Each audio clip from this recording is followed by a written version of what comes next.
The galaxy far, far away is filled with unique creatures and unusual species, from monkey lizards to tiny furry bears.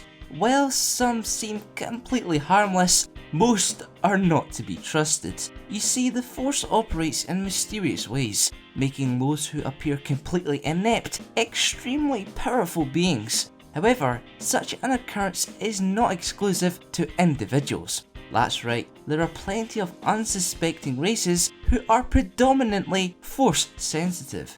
So with that in mind, let's take a look at 10 species you would not expect to be Force sensitive.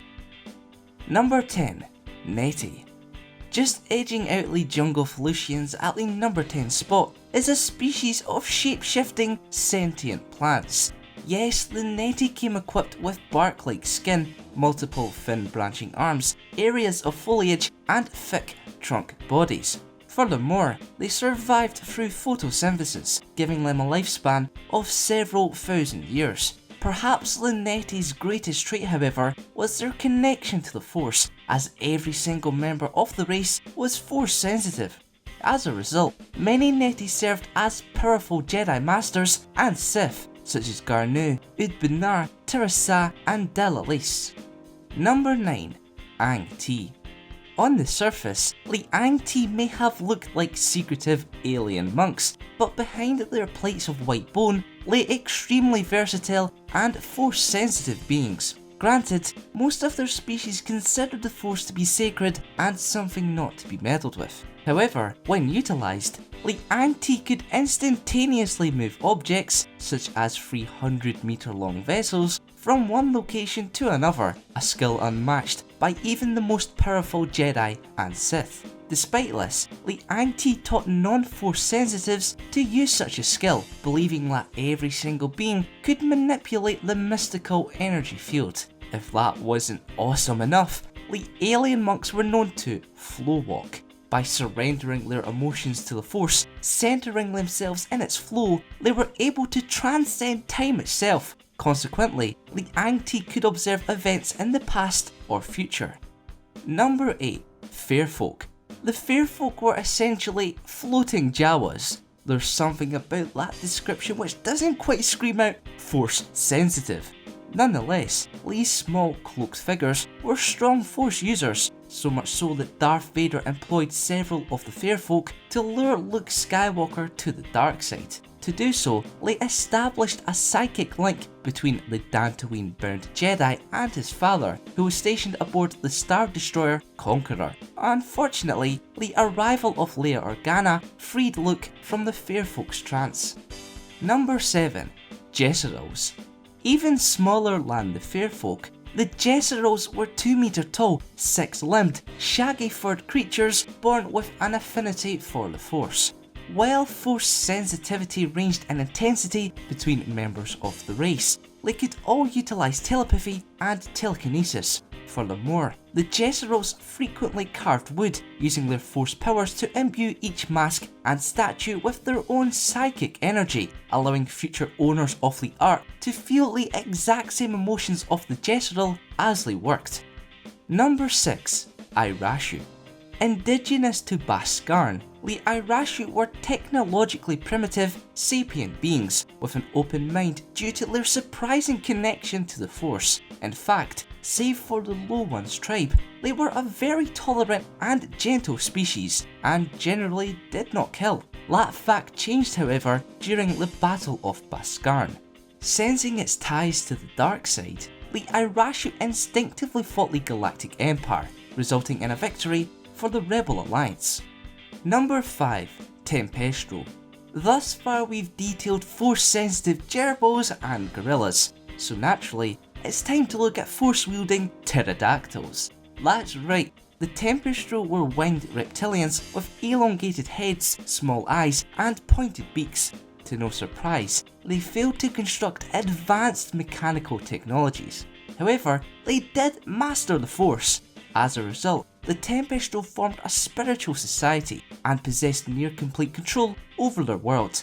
They were also very proud and gentle beings, just like the Irashu. Number 4. Amphi-Hydrus. edging past dinosaurs to reach the number 4 spot are the Amphi-Hydrus, a frog-like species native to Dak. They were naturally telepathic, which is strange enough. Stranger though is that they tapped into the dark side of the Force, giving them control of rancors to cause devastating destruction. The rampage was eventually brought to an end by the Galactic Empire's arrival on Dak. The Amphi-Hydrus were forced to once more become swamp dwellers as a result. Number 3. Lucent.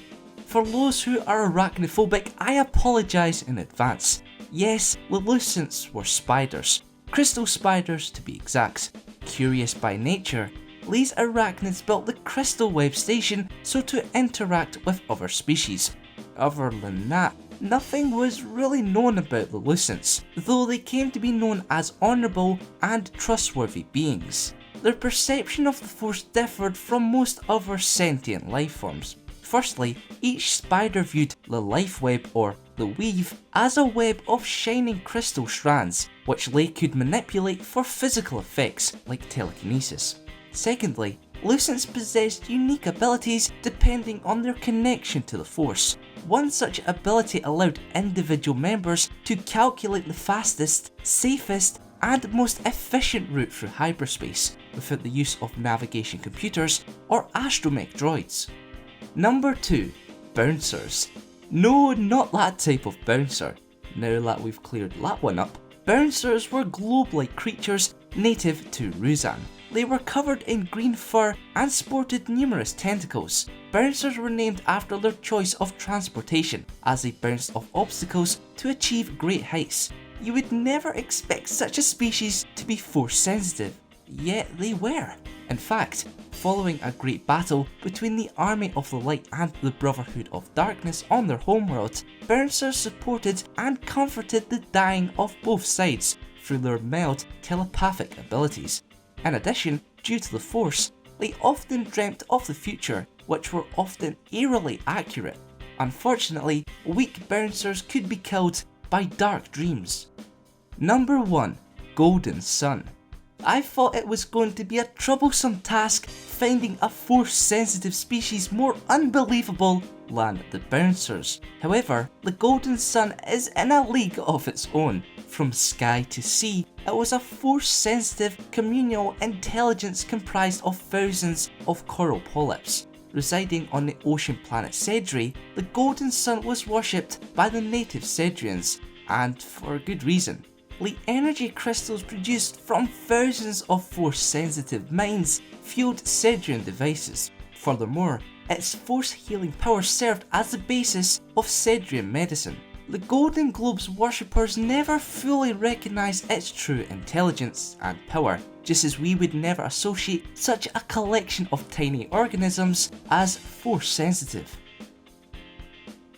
So there we have it, 10 species you would not expect to be predominantly Force sensitive. Were there any that I missed? Let me know in the comments below, as well as any suggestions you have for future top 10 countdowns. If you enjoyed today's video, make sure to click the video on the left, as it lists 10 Force sensitive creatures. Thanks for watching, and for more Star Wars related content, keep it locked here to the countdowns. The Force was an energy field that connected all living things in the galaxy, and could be utilised by those sensitive to it. And by those sensitive to it we mean aliens and humans, right? Well, no, not quite. Whether it was for self-defense, hunting prey, or even killing Jedi, many beasts throughout the Legends history of Star Wars relied upon their connection to the Force and the powers that came with it. So without any further ado, let's take a look at the top 10 Force sensitive Star Wars creatures.